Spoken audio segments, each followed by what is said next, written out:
What's up, everybody? Major Retired Richard Ojeda here, and let's start with the quote from Elon Musk, a line so out of touch and shocking.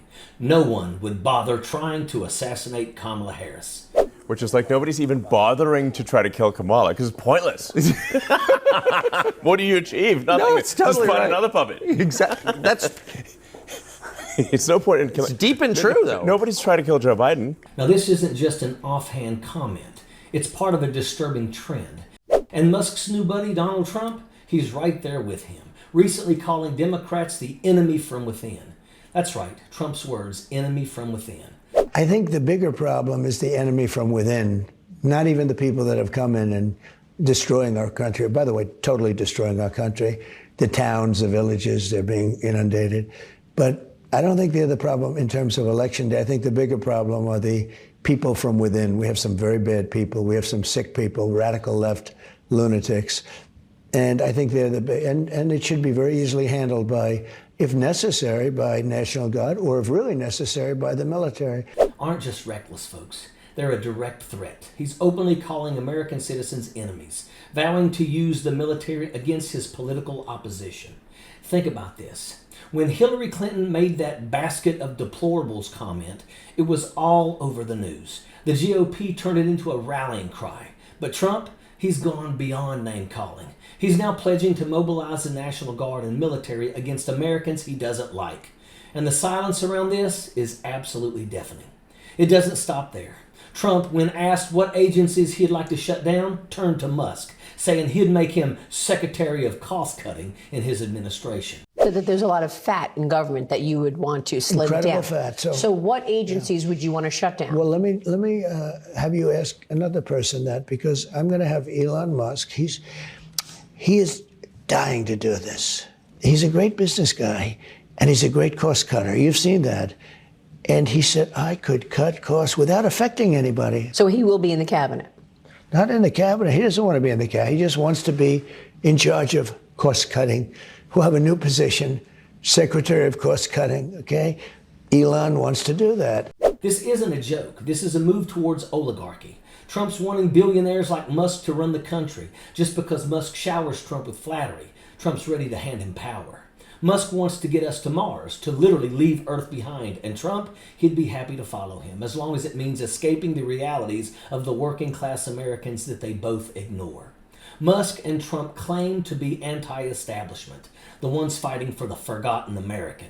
But this is hypocrisy at its finest. These are two of the richest men in the world, pretending to speak for the people while pushing policies that only benefit themselves and their wealthy allies. Look, taxes are obviously perhaps issue number one on the minds of many Americans, and Project 25 is very clear about what it wants to do. It essentially wants to restructure our tax system into only two tax brackets, 15% for those earning less than the Social Security maximum, which is, I think, about $166,000 a year, and 30% for those earning above. But that would radically change how much different Americans pay. It would actually increase the amount that people making less than $150,000, less than that cutoff, pay, $1,000, $2,000, $2,500. They would pay more taxes, but people above the wealthy would pay dramatically less taxes. If you earn $400,000 a year, you would get a tax cut of about $14,000. So an extraordinary shift in the tax burden away from the wealthy and toward the less wealthy. And here's where it gets even darker. Project 2025. Folks, Project 2025 isn't just another policy paper. It's a blueprint for a dystopian nightmare. It's Trump's dream for America, where protections for workers, minorities, and struggling communities are stripped away. Under Project 2025, Trump plans to defund public education and replace it with charter schools, effectively separating their kids from your kids. This plan would gut worker protections, cut environmental safeguards, and make our communities more vulnerable than ever. The truth? Project 2025 is a playbook for a divided, unregulated society. A society where the wealthy have all the power, and the rest of us, we're left to fend for ourselves. For Trump and Musk, America is divided into two groups: the powerful, who should be protected, and the expendable masses, who serve as nothing more than pawns. They want a nation where people live in fear, fear of losing their jobs, fear of losing their health care, fear of being left behind. And it's not accidental, it's deliberate.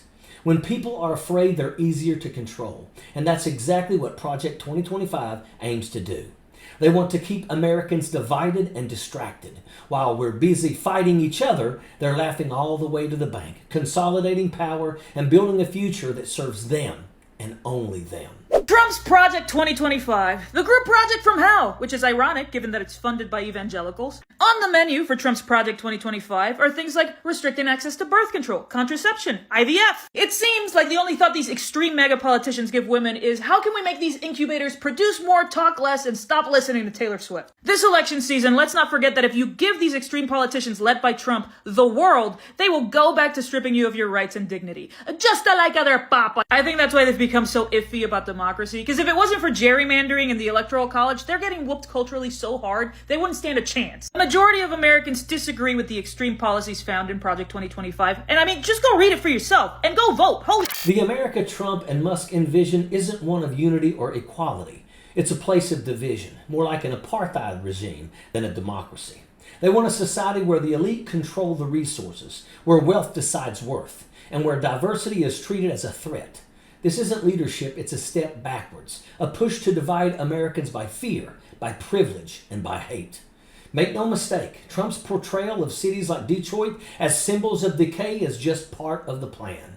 Detroit, a city with a rich history, a strong working class, and a diverse population, is a symbol of resilience. But for Trump, it's a tool, a warning sign for his followers, a way to stoke fear of anyone who doesn't fit his narrow vision of what America should be. And Musk, his freedom narrative on platforms like Twitter is nothing more than a smokescreen.